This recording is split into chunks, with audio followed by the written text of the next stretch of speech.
some big safeties and corners. How about this group for the South? Charles mentioned it earlier, and I agree with him, the buzz of the week. And I think it's because of the way the Seattle Seahawks play football. The buzz of the week is how many of the corners have significant length so you can put them up there and press man all day long. And the first guy who's up right now to the left of the screen, number 1, that's Keith McGill from Utah, 6'3", 214 with 33-inch arms. That is a huge corner. And Charles, I'm hearing some pretty significant grades on this kid. I don't even think he's a safety. I think he's a pure press corner, and I think that's where he's going to make his living. And frankly, a guy like Patrick Peterson has helped with that regard, because you remember the big debate about him coming out of LSU. So big that many people thought there's no way he survives on the corner. But he's staying out on the corner, playing well. And again, the Browners, the Shermans, those guys that Seattle are trotting out there, they're surviving out on the corner as well. So with McGill, what a lot of people are saying that I've heard this morning is, number 1, that's the biggest corner I've ever seen. Right. And number 2, yeah, we're not looking at it the way we used to before, where he would automatically kick to safety.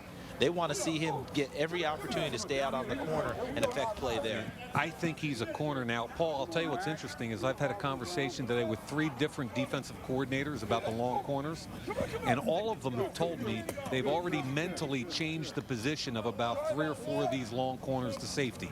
They watch their movement skills. They decide whether or not they think they can live outside. And remember, that whole press corner thing is a different kind of animal. You've got to still be able to open up your hips. You've got to have good feet. You've got to have all those things. So every team in the league is looking at these kids saying, okay, do we have a Sherman? Do we have a Brandon Browner?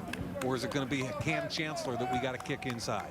And somewhere the godfather of all this, Mel Blount, looks on and goes, man, remember my day when I just beat you up all over the field? I was so good, they changed the rule because of me. Rules because I was drafted in the 10th round in 1981 by the Steelers, and Mel Blount was still there, Charles.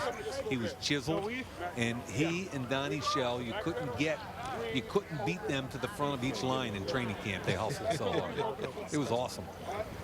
DJ, what's a life like for a scout right now? You were just there. You did it for 8 seasons, trying to evaluate a big corner, bigger than normal, knowing that your coordinator would like a big corner, considering all the big wide receivers, but you also have to consider these guys as safeties if they can't move like a corner should. Yeah, it's interesting how it changed just in my time in scouting. When I first started in 03, we would just have corners in one pile, receivers in another, and then over the last few years, you've seen it be specialized to where you want to find those big corners. So you had a stack of the big corners, and then we had a different spot on the board for the nickel corners, where you had to have those guys who could cover a Wes Welker in the slot. There's still a place for that undersized corner, but teams are definitely wanting to play that Seattle brand of football. It is a copycat league.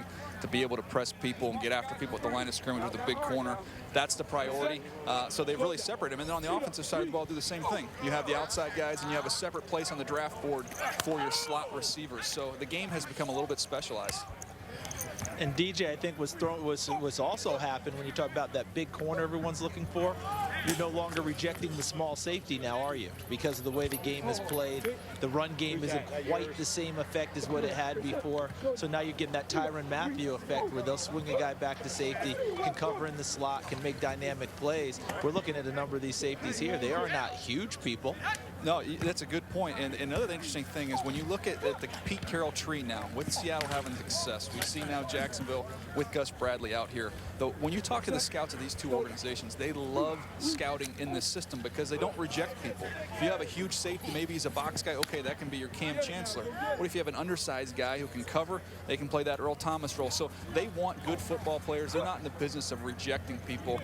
They find a place for them. That's what they've done in Seattle, and that's what they're looking to do here in Jacksonville. And there's the Akins kid, number 20 from Liberty, another one of the long corners. People are trying to decide, can he play corner? Do we kick him inside? He's 6 feet, almost 6'1", 205 pounds with 32.5-inch arms. He's a good football player. There's Westbrooks. Another press corner. Press corners, long corners, all kinds of corners.